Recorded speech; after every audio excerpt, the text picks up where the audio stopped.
साथियों राम राम नमस्कार।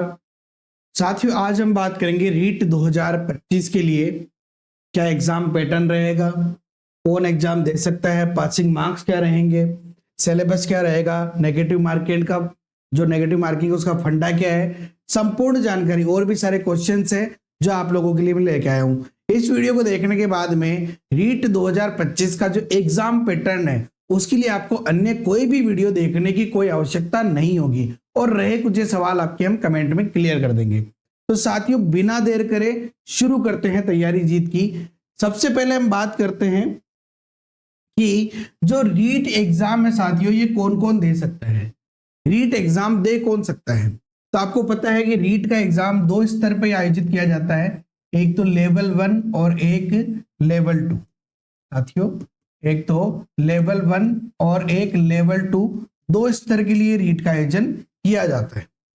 लेवल 1 की बात करें, जो विद्यार्थी कक्षा 1 से 5 तक का अध्ययन कराएंगे विद्यालय में जाने के बाद में उनके लिए लेवल 1 रहेगा 1 से 5 के लिए, और जो विद्यार्थी 6 से 8 का अध्ययन कराएंगे उसके लिए लेवल 2। वीडियो थोड़ा सा बड़ा हो सकता है लेकिन संपूर्ण जानकारी के लिए आपको वीडियो पूरा देखना पड़ेगा। अगर हम लेवल 1 की बात करें साथियों, तो जो विद्यार्थी कक्षा 12 कंप्लीट कर चुका है और साथ ही साथ कक्षा 12 के साथ साथ जिसने डीएलएड या बीएसटीसी जो है वो कर ली है या उसके अंतिम वर्ष में चल रहा है, या तो कंप्लीट हो चुकी है या अंतिम वर्ष में चल रहा है, वो लेवल 1 का एग्जाम दे सकता है। शैक्षणिक योग्यता की बात करें साथियों तो 50%, 12वीं के अंदर आपके 50% होनी चाहिए और साथ ही साथ 12वीं में 50% के साथ आप डीएलएड या बीएड या तो बीएसटीसी करे हुए हो या जो वर्तमान में डीएलएड चल रहा है उसका अंतिम वर्ष में प्रवेश कर चुके हो, और जिनको भी कैटेगराइज है यानी जिनको भी आरक्षण प्राप्त है उनको 5% की छूट मिलेगी, जो भी मैं शैक्षणिक योग्यता बता रहा हूं उसके अंदर। साथ ही साथ लेवल 1 यानी बीएसटीसी करे हुए विद्यार्थी अगर उन्होंने ग्रेजुएशन कर ली है तो वो विद्यार्थी लेवल 2 का एग्जाम भी दे सकते हैं, बशर्ते कि लेवल 2 में 50% उनके बीए के अंदर होने चाहिए यानी ग्रेजुएशन में होने चाहिए। L2 की बात करें, जो ग्रेजुएशन कर चुके हैं यानी या चाहे बीए बोलो या बीएससी बोलो या बीकॉम बोलो,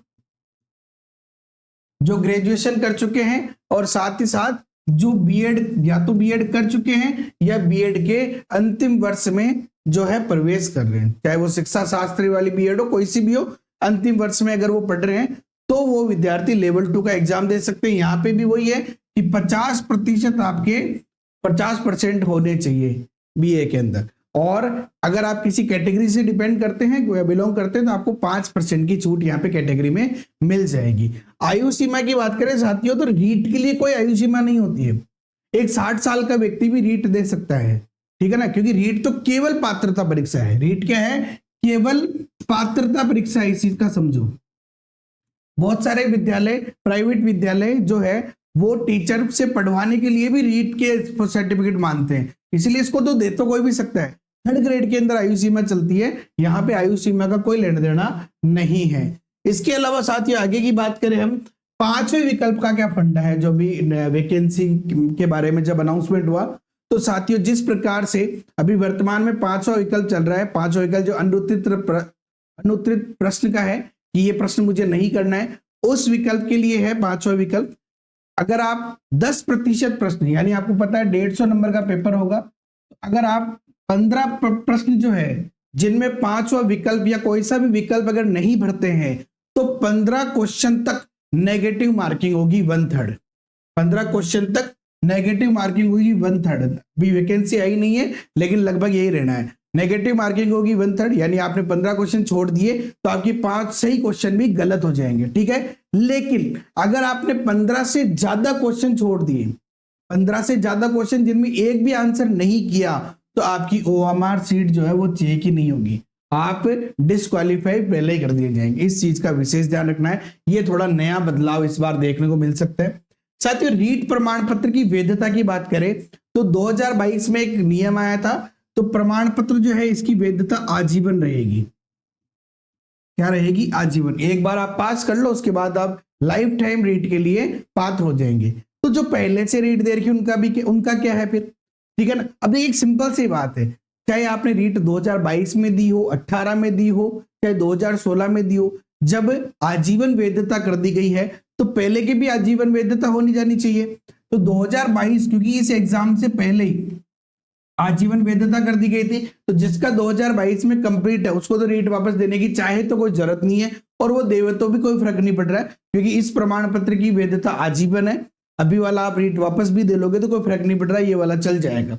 और इसके पहले वाले जो है साथियों, उनकी भी वैधता आजीवन ही रहनी चाहिए, आजीवन ही होगी। लेकिन फिर भी जब नोटिफिकेशन आएगा तब हम और क्लियरिटी से कह पाएंगे कि इसकी वैधता के बारे में क्या लफड़ा है। वैसे आजीवन वैधता है, ठीक है।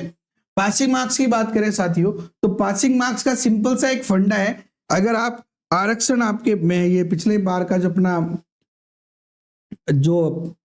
अपना वो है नोटिफिकेशन, वो तो आरक्षण की बात करें, अगर आपको आरक्षण नहीं है तो 60%, चाहे आप नॉन टीएसपी में हो चाहे आप टीएसपी में हो, 60% आपको लेना रहेगा। इसके अलावा आप किसी भी कैटेगरी में हो, ठीक है ना, SC ST OBC MBC किसी भी कैटेगरी में हो, आपको 55% लेना रहेगा। लेकिन अगर आप ST कैटेगरी में हैं, अगर आप ST कैटेगरी में हैं, ये नॉन टीएसपी ये टीएसपी, तो एसटी कैटेगरी में टीएसपी में केवल 36% ही चाहिए, ध्यान रखना। अगर आप एसटी कैटेगरी में हैं तो आपको टीएसपी में 36% चाहिए, बाकी 55% चाहिए। और इसके अलावा अगर विधवा है, परित्यक्ता महिला है या भूतपूर्व सैनिक है तो उनके लिए 50% जो है पासिंग मार्क्स है। इसके अलावा जो निःशक्त जन है, दिव्यांग जन है, उनके लिए साथियों 40% है। और जो शहरीय क्षेत्र है, शहरीय जनजाति के व्यक्ति जो है उनके लिए पासिंग मार्क्स जो है साथियों वो 36% है। तो पासिंग मार्क्स का एक सिंपल सा ये फंडा है जो अपने को ध्यान में रखना है।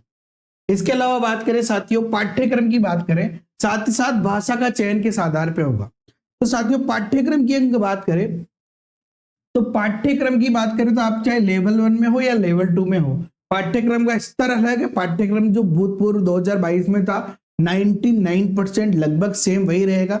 एक आधा टॉपिक को चेंज कर दे तो, हालांकि कभी ऐसा लगता नहीं है कि कुछ चेंज कर दे तो है। तो इसमें सिंपल सी बात है, जो आपका पहला सेक्शन है वो आपका साइको का रहेगा जिसमें 30 प्रश्न रहते हैं। उसके अलावा उसके बाद भाषा फर्स्ट जिसमें भी 30 प्रश्न रहते हैं, और भाषा सेकंड जिसमें भी 30 प्रश्न रहते हैं। उसके बाद में सब्जेक्ट की बात करें, अगर आप L1 से हैं तो पर्यावरण और मैथ्स, ये 2 सब्जेक्ट रहते हैं जो कि 30-30 नंबर के रहते हैं। और अगर लेवल 2 की बात करें साथियों, तो लेवल 2 में अगर आप SST से हैं तो आपके 60 क्वेश्चन रहेंगे, और अगर आप साइंस मैथ से हैं तो आपके 30 क्वेश्चन मैथ्स के और 30 क्वेश्चन साइंस के रहेंगे। भाषा की बात करें तो साथियों यहाँ पे भाषा का चयन आपको 2 भाषाएं करना पड़ेगा, भाषा फर्स्ट और भाषा सेकंड का चयन करना पड़ेगा। दोनों भाषाएं एक दूसरे से अलग होनी चाहिए। अगर आपने फर्स्ट पे हिंदी ली है तो सेकंड पे आप इंग्लिश संस्कृत कुछ भी ले सकते हैं। फर्स्ट पे आपने इंग्लिश ली है तो सेकंड आप इंग्लिश नहीं ले सकते, पहली बात तो ये। दूसरी बात की सर भाषा कौन सी ले सकते हैं, बहुत बार आप लोगों की क्वेश्चन आते हैं कि सर यार हमारी जो भाषा है क्या मैं उर्दू ले सकता हूँ, क्या मैं सिंधी ले सकता हूँ। तो देखिए भाषा के बारे में वैसे तो कहीं पे भी विशेष रूप से डिस्क्राइब नहीं किया गया है वैकेंसी में पहले की में कि कौन सी भाषा ले, लेकिन जहां तक हम समझते हैं वहां तक ये कि जो आपकी 10वीं क्लास में जो आपने 3 लैंग्वेज पढ़ी होगी, जैसे मैंने हिंदी, इंग्लिश और संस्कृत पढ़ी है 10वीं क्लास में, तो इन तीनों में से कोई सी भी लैंग्वेज आप ले सकते हैं। मान लो कोई ऐसे विद्यार्थी है जिन्होंने शुरू से उर्दू ले रखी थी संस्कृत के बजाय, जो तीसरी भाषा का चयन करते हैं, हिंदी इंग्लिश तो सबके चलती है, तीसरी भाषा का चयन जो है वो 6ठी क्लास से ही हो जाता है। तो तीसरी भाषा के रूप में कुछ विद्यार्थी उर्दू ले लेते हैं, कुछ सिंधी ले लेते हैं, तो वो विद्यार्थी जो है उर्दू या सिंधी ले सकते हैं। लेकिन मेरे हिसाब से अगर आपने 10वीं में जिस भाषा में एग्जाम दिए उन 3 में से 2 का चयन आपको करना रहेगा। अगर आप पहली भाषा के रूप में हिंदी, इंग्लिश, संस्कृत में से कोई लेते हैं तो दूसरी भाषा आपसे पहली से भिन्न लेनी पड़ेगी आपको, ठीक है ना। ये भाषा का एक सिंपल सा फंडा है, और आपको कौन सी भाषा का चयन करना चाहिए इसके लिए अलग से वीडियो बना देंगे अगर आप कमेंट करेंगे तो। चलिए आगे हम बात करें साथियों तो रीट के बारे में। ये सिंपल सा जो भी पैटर्न है कि रीट का क्या पैटर्न होना चाहिए, इन सबके सवालों के जवाब देने का हमने प्रयास किया है। और अगर कोई भी सवाल है तो आप हमें कमेंट के माध्यम से पूछ सकते हैं। सिलेबस भी अगर आपको जानना है कि पूरा सिलेबस क्या है तो आप कमेंट कर देना, हम उनके लिए आपको अलग से वीडियो बना देंगे। आपको जो कुछ भी कमांड डाउट्स हो उनके लिए कमेंट कर देना, आपके लिए वीडियो बना देंगे।